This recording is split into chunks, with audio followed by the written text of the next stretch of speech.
한국? 그들이 일본을 넘볼 수 있다고? 자부심으로 가득 찬 한 일본 유학생의 언변인데요.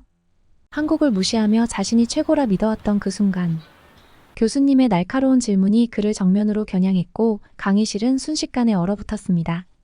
과연 그에게 무슨 일이 벌어졌을까요? 안녕하세요. 저는 나카무라 타쿠미입니다. 현재 미국 동부의 명문대에서 컴퓨터 공학을 전공하고 있는 일본 유학생입니다. 어릴 때부터 일본에서 손꼽히는 명문 학교를 다니며 우수한 성적과 남다른 성취를 자랑해왔죠. 부모님도 저를 굉장히 자랑스러워 하셨습니다. 도쿄대에서 우수한 성적을 유지하며 장학금을 받아 미국 유학의 꿈을 이루게 된 저는 언젠가 일본의 IT 산업을 이끌어갈 인재가 될 것이라는 자신감이 있었습니다. 늘 최고가 되겠다는 목표로 노력했고, 그 과정에서 타 국가의 기술이나 문화에 대해서는 별로 관심이 없었습니다. 특히 한국에 대해서는 더더욱 무관심했어요. 저희 아버지는 일본의 전통 제조업에서 오랜 경력을 쌓아오신 분이셨고, 한국에 대해서는 늘 부정적인 시각을 가지고 계셨습니다. 아버지는 항상 한국은 그저 일본의 아류일 뿐이다. 그들이 우리를 넘어설 일은 없을 거야. 라고 말씀하셨죠. 저는 그런 아버지의 영향을 많이 받으며 자랐습니다. 집안에서는 한국 제품은 물론 한국과 관련된 서비스조차도 철저히 배제했죠. 한국 드라마나 K-팝 같은 대중문화도 전혀 접할 기회가 없었습니다. 심지어 어렸을 때부터 한국은 단지 일본의 식민 지배를 받았던 나라라는 생각만이 제 머릿속에 자리 잡았어요. 그래서 자연스럽게 한국에 대해 관심을 가질 이유도 없었고, 그들의 기술이나 문화에 대해서는 아예 무시하며 살아왔습니다. 친구들이랑 한국에 대해 얘기할 때면 부정적인 면만 앞세우기 일쑤였죠. 그래서 친구와 싸우기까지 한 적이 있습니다. 저는 한국을 그저 일본의 뒤를 쫓는 나라로 여겼습니다. 여러 매체와 미디어를 통해 접한 정보들만으로 한국을 판단하게 되었고, 한국은 우리보다 뒤처진 나라라는 고정관념이 자리 잡게 된 것 같습니다. 솔직히 말씀드리자면 저는 지금까지도 그렇게 생각하며 살아왔습니다. 제가 바라본 한국은 그저 K-팝과 드라마로 유명한 나라일 뿐, 기술이나 혁신에 있어서는 별다른 매력을 찾을 수 없는 곳이었습니다. 그러던 1학년 때 저는 학교에서 AI 혁신과 글로벌 스타트업에 대한 특강을 듣게 되었습니다. 교수님은 세계 각국의 스타트업들이 어떻게 AI와 첨단 기술을 활용하여 혁신을 이루어내고 있는지에 대해 이야기하셨죠. 교수님의 열정적인 설명은 강의실을 가득 채웠고 학생들도 집중해서 듣고 있었습니다. 그러다 교수님이 한국의 스타트업 사례를 소개하면서 그들의 빠른 성장을 칭찬하시더군요. 특히 한국의 스타트업들은 뛰어난 기술력과 실행력을 바탕으로 글로벌 시장에서 주목받고 있습니다. 교수님의 말에 순간 제 안에서 왠지 모를 불편함이 밀려왔습니다. 솔직히 그 순간 저는 한국이 그렇게까지 대단할 이유가 있나 싶었습니다. 제가 한국의 기술을 인정하지 않아서가 아니라 그냥 그들이 일본을 앞설 수 없다는 편견 때문이었죠. 교수님의 말에 제 자존심이 조금 상한 느낌이 들었습니다. 강의실은 여전히 조용했고 모든 학생들은 교수님의 이야기에 빠져 있었지만 저는 도저히 그 칭찬을 받아들일 수 없었습니다. 그리고 그 순간부터 저는 한국에 대한 편견을 더 강하게 느끼게 되었죠. 그 강의 이후로 제 주변에서 한국의 스타트업 이야기가 나오기 시작했어요. 친구들끼리 모여 대화를 나눌 때면 최근에 교수님이 언급하신 한국의 기업들이 얼마나 성장했는지, 그들이 어떤 기술을 선보이고 있는지 이야기하곤 했습니다. 친구들은 한국의 스타트업들을 굉장히 흥미롭게 바라보며 앞으로의 가능성에 대해 논의했죠. 그런데 저는 그런 이야기가 나올 때마다 괜히 불편했습니다. 왜냐하면 저는 한국이 여전히 일본을 뛰어넘을 수 없다고 확신하고 있었기 때문입니다. 솔직히 한국의 기술이 우리보다 뛰어나다고는 생각하지 않아. 제가 친구들에게 종종 하던 말이었습니다. 그들은 종종 저의 의견에 놀란 눈빛을 보냈습니다. 사실 일본 유학생들 사이에서도 한국을 무시하는 분위기는 없었거든요. 대부분은 한국의 기술과 문화에 대해 긍정적으로 평가하고 있었죠. 하지만 저는 끝까지 한국의 기술력에 대해 부정적이었습니다. 마치 제 자존심을 지키기 위한 방어막처럼 한국을 과소평가하곤 했습니다. 그리고 그날 교수님이 제게 직접 질문을 던지셨습니다. 타쿠미, 당신은 한국의 스타트업과 기술 혁신에 대해 어떻게 생각하나요? 순간 모든 학생들이 제게 집중했고 저는 얼떨결에 그 자리에서 즉흥적으로 대답했습니다. 솔직히 저는 한국의 기술이나 스타트업의 매력을 느끼지 않습니다. 그들은 일본에 비해 여전히 부족하다고 생각해요. 제 대답에 일부 학생들은 약간 당황한 듯 했고 교수님은 잠시 말을 멈추고 저를 바라보셨습니다. 교수님은 미소를 지으며 다시 질문했습니다. 그럼 타쿠미, 한국에 어떤 점이 부족하다고 생각하죠? 저는 당황하며 대답했습니다. 한국은 속도는 빠르지만 깊이가 부족하다고 생각해요. 그들의 기술은 아직 일본의 수준에 이르지 못했습니다. 교수님은 고개를 끄덕이며 반박했습니다. 하지만 최근 몇 년간 한국이 AI와 반도체, 배터리 기술에서 급격히 성장한 것을 알고 있나요? 그들은 이미 글로벌 시장에서 상당한 영향력을 발휘하고 있습니다. 저는 물러서지 않았습니다. 성장은 빠를지 몰라도 결국 그 기술들이 오래 지속될 수 있을지는 미지수입니다. 일본이 가진 탄탄한 연구와 전통이 그들을 넘어서기엔 아직 멀었다고 봅니다. 교수님은 흥미롭다는 표정으로 저를 바라보며 이어갔습니다.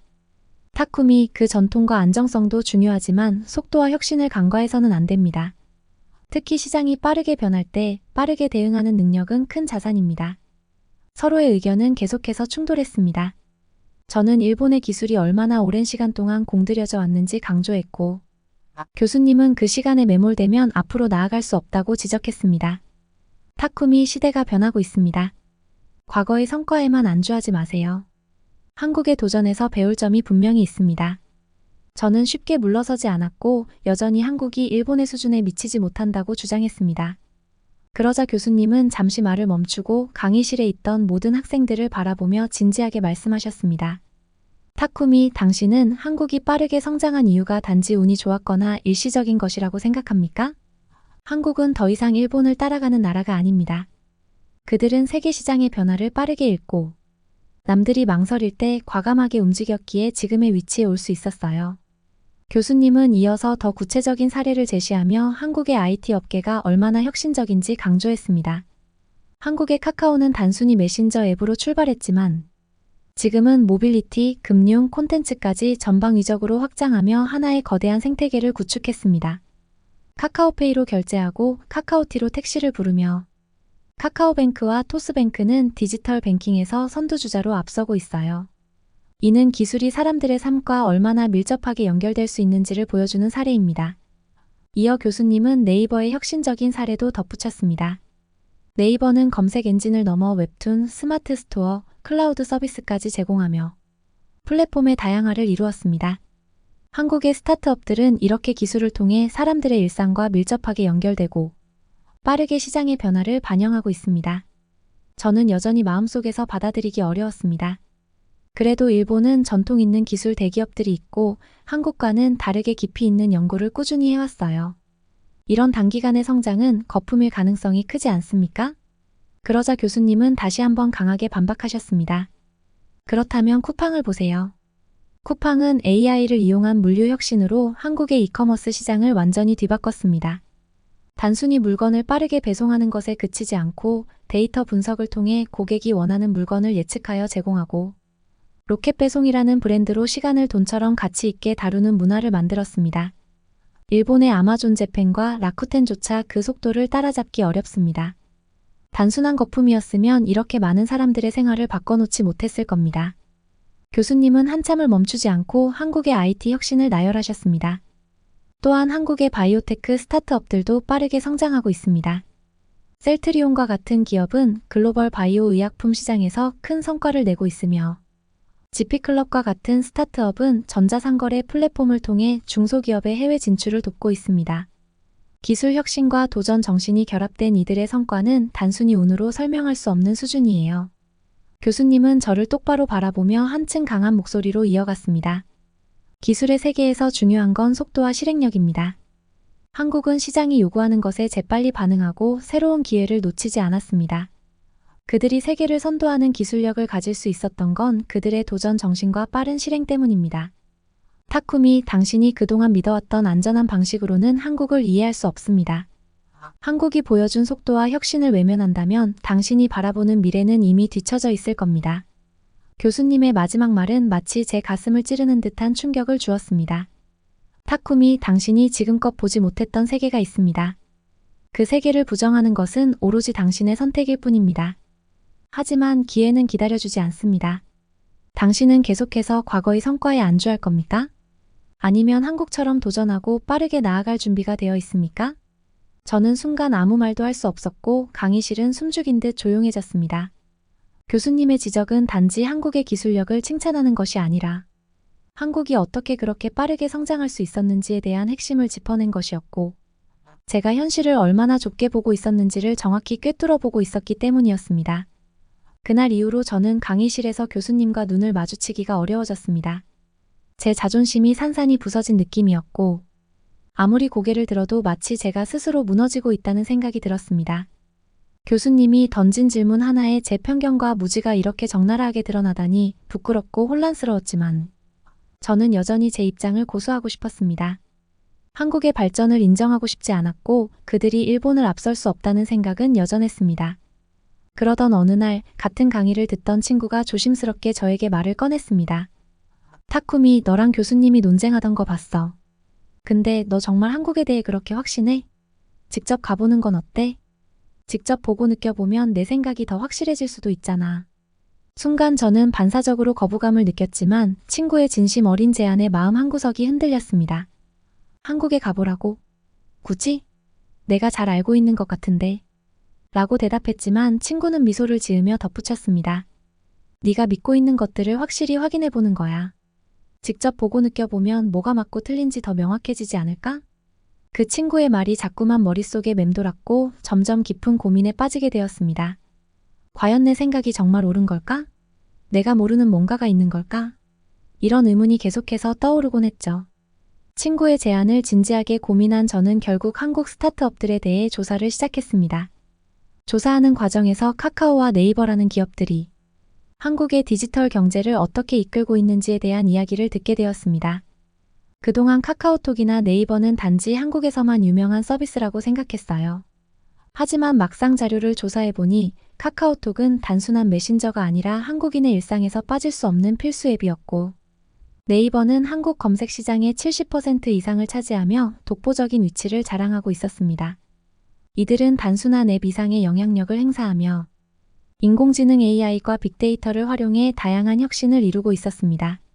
카카오는 모빌리티, 금융, 콘텐츠까지 확장하며 생활 전반을 연결하는 생태계를 구축하고 있었고, 네이버 역시 검색 엔진을 넘어 스마트 스토어, 웹툰, 클라우드 서비스 등을 통해 플랫폼의 다양화를 꾀하고 있었죠. 고민이 깊어지던 저는 결국 교수님께 상담을 요청하기로 마음먹었습니다. 단순히 한국의 기술력에 대한 논쟁이 아니라 제가 느낀 혼란을 솔직하게 털어놓고 싶었습니다. 상담 요청 메일을 보내자 교수님은 흔쾌히 응해주셨고 저는 교수님과의 면담 자리에 앉게 되었습니다. 타쿠미, 무슨 일인가요?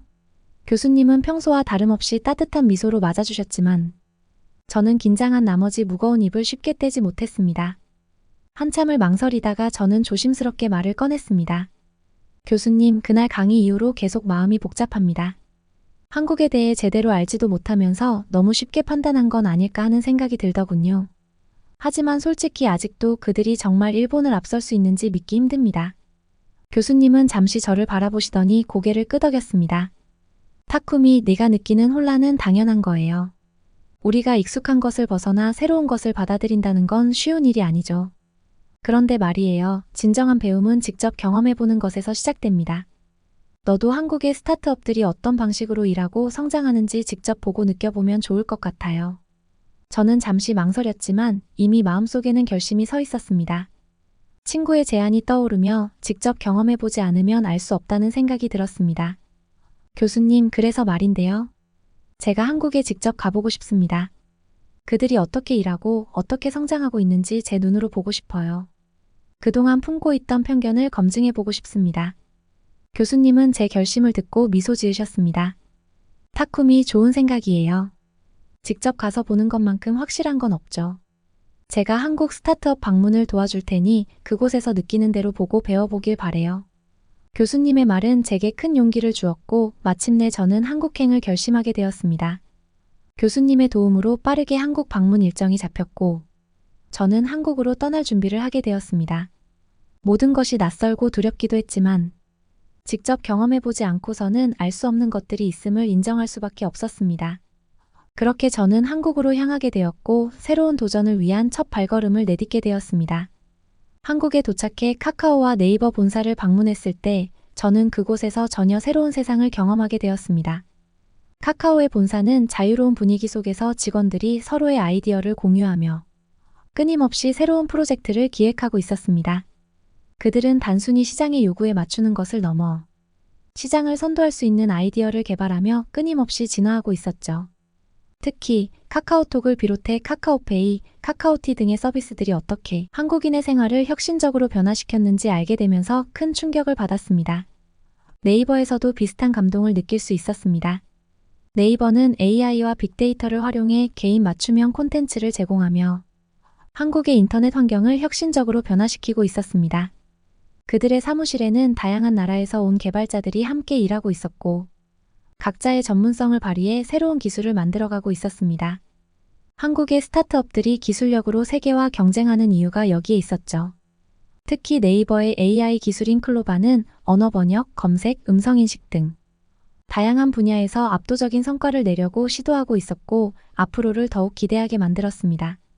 또한 제가 한국에서 가장 놀라웠던 경험 중 하나는 바로 K방역이었습니다.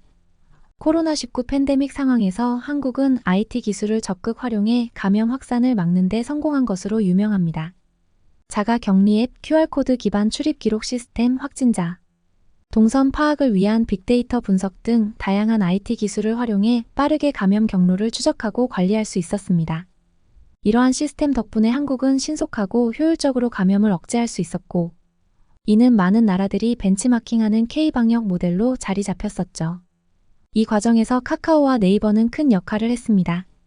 카카오는 실시간으로 감염 정보를 제공하고 사람들이 안전하게 이동할 수 있도록 도왔습니다. 네이버는 QR코드 기반의 간편 출입 시스템을 통해 공공장소에서의 접촉을 최소화하고 확진자 발생 시 빠른 동선 파악이 가능하도록 했습니다. 이는 단순한 기술의 활용을 넘어 사회 전체의 안전망을 구축하는 혁신적인 시도였어요. 한국의 IT 기술이 공공보건 위기 상황에서도 얼마나 효과적으로 활용될 수 있는지를 몸소 체험하며 저는 그들이 단지 기술만이 아니라 그 기술로 사람들의 삶을 바꾸고 있다는 것을 실감했습니다. 처음에는 이 모든 것들이 그저 운이 좋았을 뿐이라고 생각했어요. 하지만 한국에서 만난 IT 업계 관계자들과의 대화를 통해 그들은 단순히 운에 의지하는 것이 아니라 매 순간 최선을 다해 기술을 발전시키고 도전하고 있다는 것을 느낄 수 있었습니다. 이들은 세계적인 기술력을 자랑하는 만큼 빠른 대응과 과감한 도전을 두려워하지 않았어요. 그들의 끊임없는 노력과 도전 정신은 제가 예상했던 것보다 훨씬 더 강력했습니다. 특히 한 젊은 개발자가 제게 던진 한마디는 잊을 수 없었습니다. 기술은 국경을 넘어섭니다.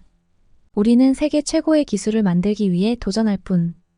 다른 나라와 비교하는 것은 우리에게 아무 의미가 없습니다. 그 말은 제 자존심을 완전히 무너뜨렸습니다. 그 순간 저는 한국을 무시했던 제 자신이 얼마나 좁은 시각을 가지고 있었는지를 깨닫게 되었습니다. 그동안 고집했던 편견과 자존심을 버리고 열린 마음으로 배우고 성장하려는 자세를 가지게 되었죠. 결국 한국에서의 경험은 제 인생을 완전히 바꾸어 놓았습니다. 그동안 과소평가했던 나라가 사실은 세계적인 기술력을 자랑하고 새로운 혁신을 이끌어가는 나라라는 사실을 알게 되었습니다. 이제는 그들의 도전 정신을 배워 저 또한 더 나은 미래를 만들고 싶다는 꿈을 꾸고 있습니다. 앞으로도 저는 한국의 기술과 혁신을 존중하고 함께 나아가는 법을 배우고자 합니다. 이처럼 저의 이야기는 단지 한 사람의 변화에 관한 것이 아닙니다. 그것은 우리가 세상을 바라보는 시각을 넓히고 새로운 것들을 두려워하지 않고 도전하는 자세가 얼마나 중요한지를 일깨워주는 이야기입니다. 여러분도 한국의 스타트업 정신에서 배우고 자신만의 새로운 도전을 시작해 보시길 바랍니다. 감사합니다. 오늘 타쿠미 씨의 이야기는 정말 많은 생각을 하게 하는데요. 자부심으로 가득 찼던 그가 한국에서의 경험을 통해 성장하고 변화하게 된 모습이 정말 인상 깊었습니다. 편견을 깨고 열린 마음으로 배우고자 한 그의 자세가 멋지지 않나요? 여러분도 새로운 도전을 두려워하지 않고 세상을 넓게 바라보는 태도를 가져보셨으면 좋겠습니다. 구독과 좋아요, 그리고 여러분의 소중한 의견 댓글 부탁드리겠습니다. 다음에도 더욱 흥미로운 이야기를 가지고 찾아뵙겠습니다. 감사합니다.